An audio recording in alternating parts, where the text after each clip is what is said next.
18 લાઈવમાં આપનું સ્વાગત છે। વડોદરા સાંસદ સીટના ભાજપના જાહેર કરાયેલા ઉમેદવાર રંજનબેન ભટ્ટ સાવલીના પ્રસિદ્ધ ભીમનાથ મહાદેવ મંદિરે દર્શનાર્થે પહોંચ્યા હતા। સ્થાનિક ધારાસભ્ય સહિત સાવલી ડેસર તાલુકાના ભાજપના કાર્યકરો પદાધિકારીઓએ ઉષ્માભર્યું સ્વાગત કર્યું હતું।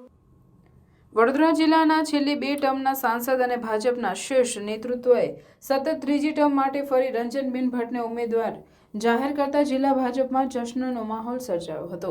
સાંસદ રંજનબેન ભટ્ટ પોતાના મત વિસ્તારના સાવલીની મુલાકાત લીધી હતી અને સાવલીના સુપ્રસિદ્ધ ભીમનાથ મહાદેવ મંદિરે દર્શનાર્થે પહોંચ્યા હતા અને સમાધિ મંદિરે બ્રહ્મલીન પરમ પૂજ્ય સ્વામીજી અને ગેબીના દાદા નેશીશ નમાવી આશીર્વાદ મેળવી ધારાસભ્ય સાથે મહાદેવની પૂજા અર્ચના કરી હતી। સાવલી ડેસર તાલુકાના ભાજપા કાર્યકરો હોદ્દેદારો સહિત જિલ્લા તાલુકા પંચાયતના પદાધિકારીઓ સરપંચોએ ઉષ્માભર્યું સ્વાગત કર્યું। જ્યારે સતત ત્રીજી ટર્મ આ વિસ્તારની સેવા કરવા તક આપવા ભાજપા શીર્ષ નેતૃત્વનો આભાર વ્યક્ત કર્યો હતો।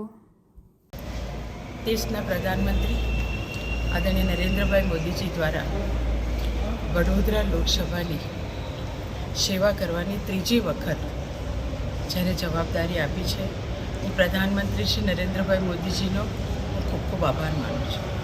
દેશના ગૃહમંત્રી આદરણીય અમિતભાઈ શાહજી, રાષ્ટ્રીય અધ્યક્ષ આદરણીય જેપી નડ્ડાજી, સાથે સાથે પ્રદેશના અધ્યક્ષ આદરણીય CR પાટીલ સાહેબ અને રાજ્યના મુખ્યમંત્રી શ્રી આદરણીય ભૂપેન્દ્રભાઈ પટેલ, તેમનો પણ હું ખૂબ ખૂબ આભાર માનું છું।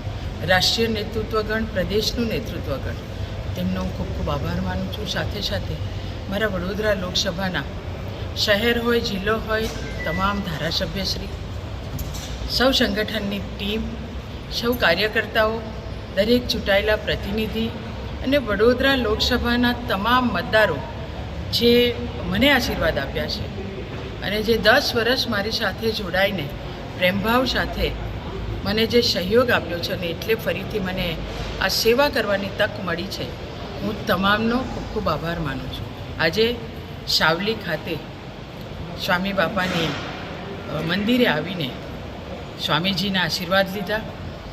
જગદીશગીરી બાપુજીના આશીર્વાદ 2014માં જગદીશગીરી બાપુજીએ રાત્રે 11 વાગે આશીર્વાદ આપ્યા હતા। આ સાવલી મંદિરે સ્વામીજીના હંમેશા આશીર્વાદ મને 10 વર્ષ મળતા રહ્યા છે અને કેતનભાઈ હંમેશા ખૂબ સહયોગ સાથે આ વિધાનસભાને લોકોને પ્રેમ આપીને અમે બંને ભાઈ બહેનોએ સાથે રહીને સાવલી વિધાનસભાના કાર્યકર્તા હોય કે સાવલી વિધાનસભાના સૌ મતદાતા હોય, તેમની વચ્ચે સેવાનું કામ કર્યું છે। ફરીથી ભારતીય જનતા પાર્ટીએ જ્યારે તક આપી છે ત્યારે અમે ભારતીય જનતા પાર્ટી, પ્રધાનમંત્રીશ્રી અને તમામનો ખૂબ ખૂબ આભાર માનીએ છીએ। સ્વામીજીના આશીર્વાદ સાથે આજે અમે ચૂંટણીનું કામની પણ શરૂઆત કરી રહ્યા છીએ।